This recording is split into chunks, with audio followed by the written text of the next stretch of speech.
So it's day 9 of my fast, and I'm feeling okay, plenty of energy, feeling healthy and alert.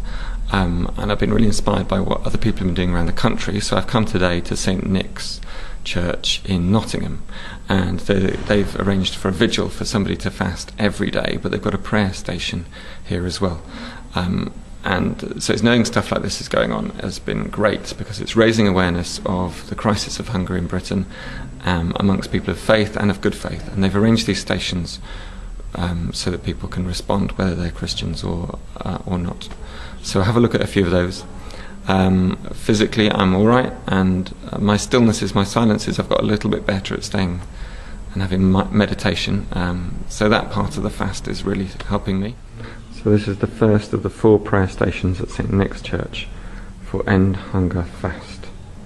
And the first one is to reflect on isolation and the way people are isolated in their hunger and in their poverty.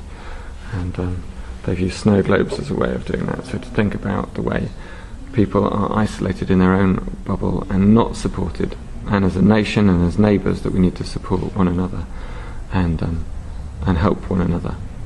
And one of the active things we can do to reflect on that here is involving bubble wrap, which is always a good idea.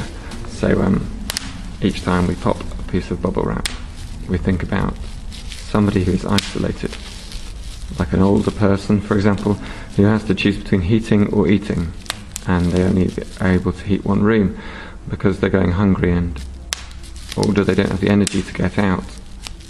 And there isn't the welfare system to support them in the way it used to be, or the sense of community that they used to have. And we're asking people in various places of vigil around the country to write their promises, their pledges and their protests and their prayers on loaves and fishes, which reminds us of the story of Jesus feeding the 5,000 with just some food, and the disciples saying, we can't afford to feed all these people. And Jesus saying, come on, where's your faith? We can. And indeed he does. And in Britain, some are saying we can't afford to look after the most vulnerable in our society, but we can and we must. So that's it. I'm off from Nottingham, St Nick's Church, back up to Mansfield. It's Thursday afternoon of day 9, so by tomorrow it will be day 10, and I will be 1/4 of the way through my 40-day fast. So it all feels doable. So it's the end of day 13 of my 40-day fast, where I'm having just fruit juice in the morning and then vegetable stock in the evening. Yesterday I also took an electrolyte drink, which is basically what you have when you've had diarrhea and vomiting, that replaces the minerals and salts in your body. And that was because I was starting to feel sort of lack of energy and lightheadedness that comes with dehydration. So what I've discovered is that if you drink lots of hot water, which is what I've been mainly drinking, you dilute the sodium in your body. And so although I was doing the right thing by keeping hydrated, by drinking warm water, I've been diluting, so I needed to replace that. It's about 8:30 in the evening now, so my brain isn't much use in the evenings at the moment.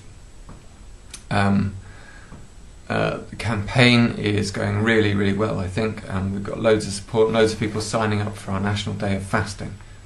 Also today, someone homeless came to the door, as often happens here. Just got out of prison, but nowhere to live. He's been in and out of prison, and of course, when you come out with no money and nowhere to live, you end up just committing another crime just to get back into prison. And it was so sad to see that situation repeated again and again. The inevitability of it, and it's not cost effective even for the government. I mean, which is cheaper, to support somebody into sorting their life out once they've come out of prison, or to spend thousands on putting them back into prison? It makes no sense. Stories like his, and a story I heard yesterday of a man in the estate near where I live who is literally starving. He was one job away in terms of the number he had to apply for from his target, and so his benefits were taken away.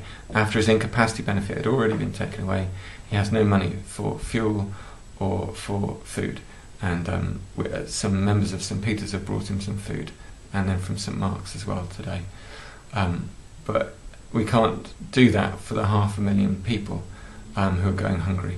The food banks are doing all they can, but actually it's not the solution for us to be doing this kind of random generosity. What we need is structured support to help people. I don't think I could do this, actually, because I'd get a little bit self-pitying and a little bit like I was doing something amazing, because people keep saying that to me. But then every time I hear a story of someone's genuine struggle with hunger and poverty, I think actually what I'm doing is a pathetic token compared to what they are doing day in, day out. And I know when this is going to end. You know, I've got another 26 days and then I'll eat. There are people who, one week they have food and the other they don't, and in the meantime, I mean, I'm feeling cold through lack of food, but they're feeling cold and can't afford to put the heating on. So I don't even have a home. So what I'm doing actually, in terms of endurance, is nothing compared to what poor people have to do in this country day in and day out. And most of us are just one or two unexpected bills or crises away from being in their shoes.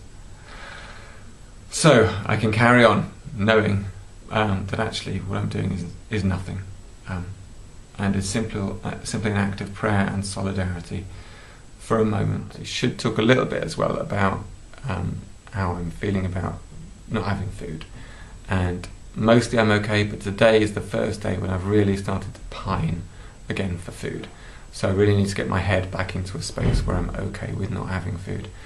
40 days seems more now than it did on day one, because I don't know why, but it just does. Anyway, thanks for your prayers and your support and good wishes.